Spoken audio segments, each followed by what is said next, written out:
Tell them what the Lord told you about your pizzeria. Just right quick. Make it brief. Make it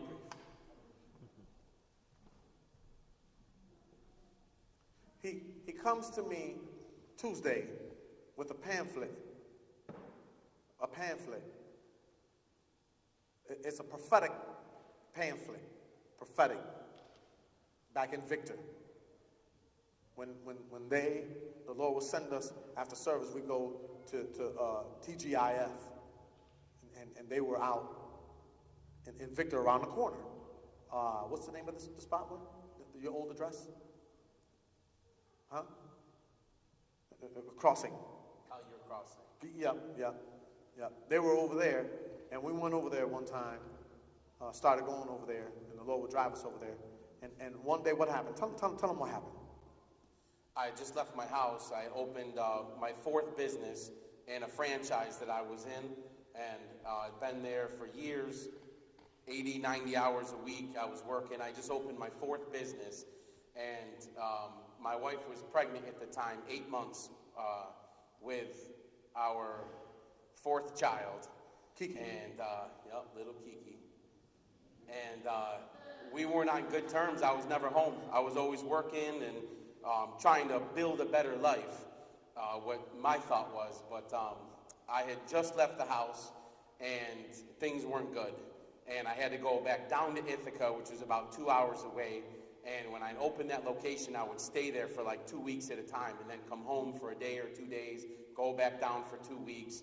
And so we just had an argument about what if the baby comes, you're 2 hours away. And, in my mind, I was so driven by, I got to do it. I just got to do it. I just got to do it. You understand, I'm doing this for a reason. It's for our future. And I ended up leaving the house, and I got 3, 4, 5 minutes down the road, and my phone started ringing. And at the time, to me, this was my boy Rob. Rob was calling me. Oh, man, I haven't spoken to him in so long. But it hit me so hard, I got to take this phone call. And I picked up the phone without even thinking. I was like, hello? And he was like, hey, we're eating. Me and my wife were at TGIF. Are you near here? I know you live up here now. And I'm like, I'm 5 minutes from there. And he was like, is it okay if we come over? Would you be okay with that? I don't know what you got going on. I kid you not, I turned the wheel, I think without even checking the mirrors. I whipped the wheel of this car to do a U-turn, and I was like, come over right now. And he was like, you want to call and check with your wife? And I said, no, come over. This is my address, 6778 Collier Crossing.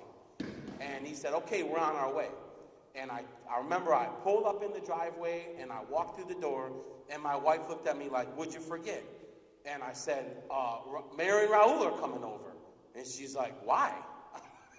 Like, I don't know. They just called. They're in the area. They're coming over. So my wife and I went into speed mode, putting the pillows on the couch, trying to clean up. I'll get the counter, right? We're cleaning up like we got company coming over. And we didn't even know what we were excited about. We just know we hadn't seen him in a long time. And our history goes farther back in a different testimony, but the doorbell rang. And I will never forget, I went over and I opened up the door, but when I looked at them, they looked different to me. In the year or so that it had been since I've seen him and her, they looked different to me. They're standing on my doorstep, and not to be funny, it's like they were glowing. I'm looking at them, I'm like, hey, come in, I'm sorry, come in. And my wife comes up, and we're like, hi, how you doing?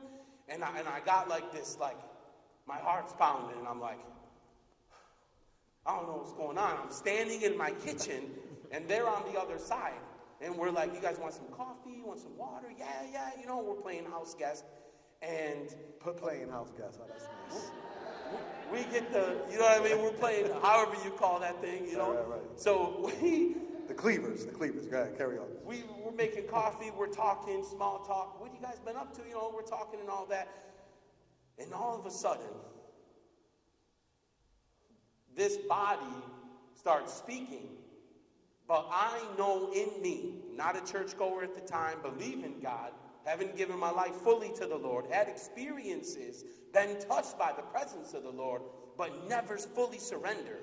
But I knew in that kitchen, I was looking at that body speak, but the words were piercing me. They were piercing my heart. And these words were telling me about things and situations in my life that I was going through. And all of the experiences that had even just happened minutes prior before their coming. And literally saying, what you've given up and the part of your life that you've given to attain something that you feel like you can't quite get. If you give like that to God, you will not recognize your life. And he don't take a long time to do it. He works in a very short period of time. He can do a lot of work in a short period of time. But you give yourself to Jesus and watch him do the work. Our tears are coming down my eyes, and I know there was more that was said. But as these words are coming to me, they're blowing my mind because they're literally telling me about certain things about me that I didn't say to anybody, not even my wife. And then he started talking to my wife, and when I looked over, I see my wife crying too. And we're standing in the kitchen, and we're in this house, and these people are on the other side of the counter, and I have like an out-of-body, like, what's going on right now? Right. This is for a reason. This is not by accident that these two people just so happen to call right now and ask to come over. And the realization that I came to was, this right now, I'm about to walk into a part of my life that I've been waiting for a long time. I don't know how it's coming. I don't know how it's going to work. But I know something big is about to happen. What did the Lord speak? The Lord told me in prophecy, because at that time I couldn't fathom.